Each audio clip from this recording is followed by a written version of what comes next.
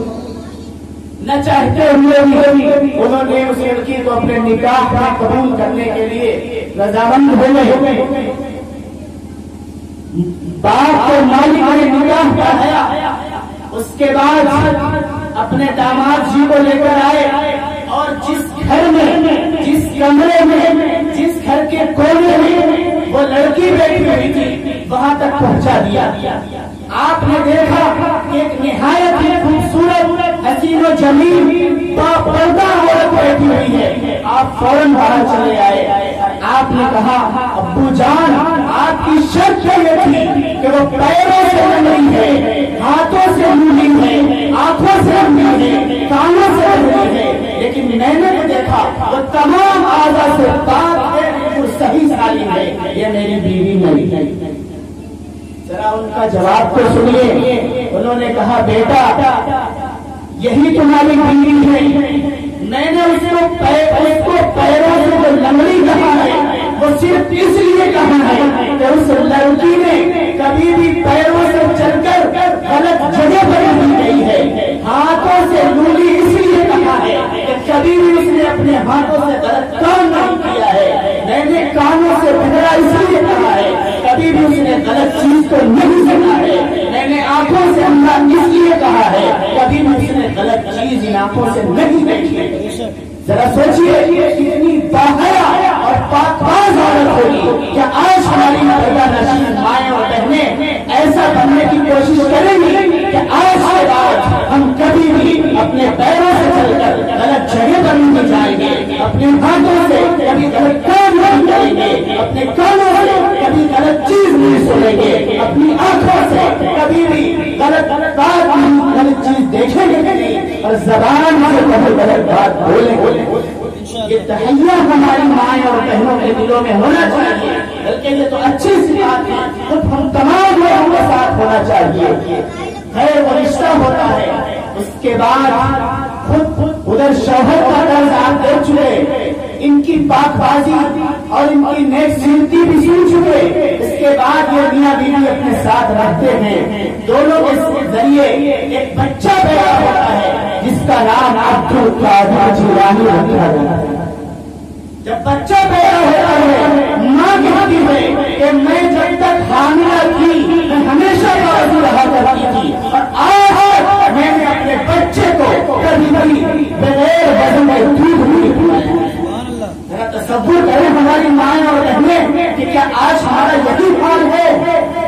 اور جب وہ گود میں لیتی تھی، آج کل کی طرح گانے سنانے کے بجائے، لوریاں سنانے کے بجائے، دنیاوی خبریں سنانے کے بجائے، دادا اور نانا اور بھائی اور بہن کے کلمے زبان سے کہلوانے کے بجائے وہ قرآن کریم کی تلاوت کرتی تھی۔ اور یقین لیتے ہیں کہ عبدالقادر جیلانی رحمہ اللہ جب بولنے والے ہوتے تھے تو وہ قرآن کریم کو اتنا سنتے تھے، اتنا سنتے تھے، ان کی سننے کی وجہ سے پاؤ پاؤ کے حافظ ہوئی۔ یہ ہماری ماں اور بہنوں کا کردار تھا کہ انہوں نے قرآن کریم کی اتنی تلاوت کی تھی کہ وہ چھوٹا سا نونہال بچے کے ذہن میں پاؤ پارا حفظ قرآن ہو چکا تھا۔ کیا ہماری مائیں اور بہنیں آج اس طرز کو اپنائیں گی؟ کیوں ہماری مائیں اور بہنیں اپنے کو نبی علیہ السلام کی بیٹیوں اور بیویوں کی طرف چلنا نہیں شروع کر دیتی؟ کیا ہم نے کبھی سوچا کہ ہماری مائیں اور بہن، ہماری بیوی سیدہ فاطمہ الزہرا کی سیرت کے مطابق زندگی گزارنے لگے؟ کیا ہم نے کبھی سوچا کہ امی عائشہ صدیقہ کی طرح پاکباز زندگی گزارنے لگے؟ کیا ہم نے کبھی سوچا کہ خدیجہ الکبریٰ ان کی زندگی گزارنے لگے؟ اس لیے ہمیں چاہیے کہ ہم سب عبدالقادر جیلانی رحمہ اللہ کی والدہ کی طرح اپنی زندگی گزارنے کی کوشش کریں، پاکباز زندگی گزاریں۔ انہی ماں کا کردار ہے کہ آپ جب ان کا کرتا سنتی ہیں، ان کی قمیص سنتی ہیں، تو 40 اشرفیاں ان کے استر میں غائب ہوتی ہیں۔ آپ ایک قافلے کے درمیان چلتے ہیں، اس وقت لوٹ مار کا زمانہ تھا، جہاں دیکھو وہاں ڈاکو لوگ قافلے کو لوٹ لیا کرتے تھے۔ ایک مرتبہ آپ راستے میں چلے ہیں، آپ سے ڈاکوؤں نے پوچھا کہ میں نے پورے قافلے والوں کا سامان تو لوٹ لیا ہے، بتا تیرے پاس کیا ہے؟ عبدالقادر جیلانی رحمہ اللہ فرماتے ہیں میرے پاس 40 اشرفیاں ہیں۔ وہ ڈاکو کہتے ہیں کہ مجھے تو نہیں نظر آتا، تو جھوٹ بولتا ہے اور تیرے پاس 40 اشرفیاں نہیں ہیں۔ عبدالقادر جیلانی رحمہ اللہ کہتے ہیں کہ میری والدہ نے جب اس قمیص کو سلا تھا تو اس کے استر میں 40 اشرفیاں رکھ کر سل دیا تھا کہ آئے وقت میں کام آ جائے گی، اور یہ کہا تھا بیٹا کبھی بھی جھوٹ بولنا، جس کی وجہ سے میں تمہیں سچ بتاتا ہوں کہ میں نے اس قمیص کو پھاڑ کر دیکھو اس کے اندر 40 اشرفیاں نہیں۔ کیا میری مائیں اور بہنیں اپنے بچوں کی تربیت اسی طریقے سے کرتی ہیں؟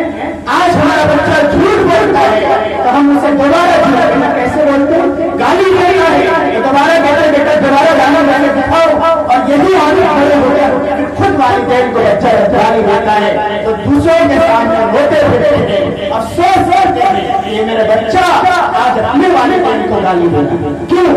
آج ہم نے اپنے بچوں کی اچھی تربیت کی۔ پھر وہ ڈاکو کہتا ہے مجھے وہ 40 اشرفیاں دکھاؤ، اور خود عبدالقادر جیلانی رحمہ اللہ اپنے استر کو پھاڑتے ہیں، اور پھاڑنے کے بعد 40 اشرفیاں اس ڈاکو کے سامنے ڈالتے ہیں کہ لو وہ میری ماں نے اس قمیص کو سلتے وقت اس کے استر میں ڈال دیا تھا، آج میں تمہارے سامنے حوالے۔ جس کے نتیجے میں وہ ڈاکو اپنے سردار کے پاس جاتے ہیں اور کہتے ہیں سردار جی یہ بچہ ایک دم سچ بول رہا ہے اور اس نے جیسا کہا ویسا ہی میں نے پایا، اور یہ کہتا ہے کہ میری ماں نے تعلیم دی ہے کہ کبھی بھی بیٹا جھوٹ نہیں بولتا، اس لیے ہمیشہ سچ بولا ہے اور آج بھی سچ بولتا ہے۔ اس ایک شک کے نتیجے میں وہ پورا ڈاکوؤں کا قافلہ اسی وقت چوری سے ڈکیتی سے توبہ کرتا ہے، جس کا مال ہوتا ہے واپس آتا ہے اور عہد کرتا ہے کہ آج ہم بھی سچ بولیں گے، کبھی ہم جھوٹ نہیں بولیں گے، کبھی بھی ڈاکہ زنی نہیں کریں گے۔ عبد القادر جیلانی عبد القادر بنے گئے تھے، ان کے پیچھے ان کی والدہ کا ان کے والد کا ہاتھ تھا۔ میرے بھائیوں بزرگوں دوستوں، آج ہمیں بھی ہم صرف نام لیوا ہیں، ان کی زندگی کے مطابق ان کی تعلیم کے مطابق اپنی زندگی گزارنے کے لیے تیار نہیں ہیں۔ عبد القادر جیلانی رحمہ اللہ نبی علیہ السلام کے سچے عاشق تھے، انہوں نے نبی کی ایک تعلیم ماں کی تربیت کے مطابق سچ بولا، جس کے نتیجے میں ڈاکوؤں نے توبہ کی، اور جب ہم میدان میں نکلے ہیں، بنگال بچ گئے ہیں، واپس لوٹے ہیں تو 1 لاکھ سے زائد لوگ آپ کے ہاتھ پر بیعت کر کے دائرہ اسلام میں داخل ہو چکے۔ میرے بھائیوں دوستوں، آج ہمیں اپنے بچوں کی ایسی تربیت کرنی پڑی۔ آج ہم بڑے دھڑلے سے کہیں گے آج کیوں ابھی ہماری پیدا نہیں ہوتا، آج کیوں معین چشتی پیدا نہیں ہوتے، آج کیوں صاحب پیدا کیوں نہیں ہوئے؟ کیا ہماری مائیں اور بہنیں اور ہمارے والدین ان کے والدین کی طرح زندگی گزار رہے ہیں؟ کیا ہماری مائیں اور بہنیں باوجود اپنے بچے کو دودھ پلا رہی ہیں؟ اگر نہیں پلا رہی ہیں تو ذرا غور کرنا چاہیے اور یہ عہد کرنا چاہیے کہ رسول اللہ صلی اللہ علیہ وسلم کی زندگی کے مطابق آج سے زندگی گزاریں گے۔ ہم ہماری مائیں اور بہنیں عہد کریں کہ آج سے ہم بہترین ساس بن کر دکھلائیں گے، آج سے ہم ایک بہترین بیٹی بن کر دکھلائیں گے، آج سے ہم ایک بہترین بیوی بن کر دکھلائیں گے، اور ہم سے عہد کریں کہ آج سے ہم ایک بہترین باپ، بہترین شوہر، بہترین بھائی، بہترین داماد کا رشتہ نبھا کر رسول اللہ صلی اللہ علیہ وسلم کی سنتوں کو زندہ کریں گے، اپنی بچی ہوئی زندگی کو آقا علیہ السلام کی تعلیمات کے مطابق زندگی گزار کر اپنی آخرت کو سنواریں گے، اپنے بچوں کو ان کے مستقبل کے لیے اچھی تعلیمات سے آراستہ کریں گے۔ اللہ رب العزت والجلال ہمیں کہنے سننے سے زیادہ عمل کی توفیق مرحمت فرمائے، رسول اللہ صلی اللہ علیہ وسلم کی تعلیمات کے مطابق اپنی زندگی گزارنے کی توفیق مرحمت فرمائے۔ وآخر دعوانا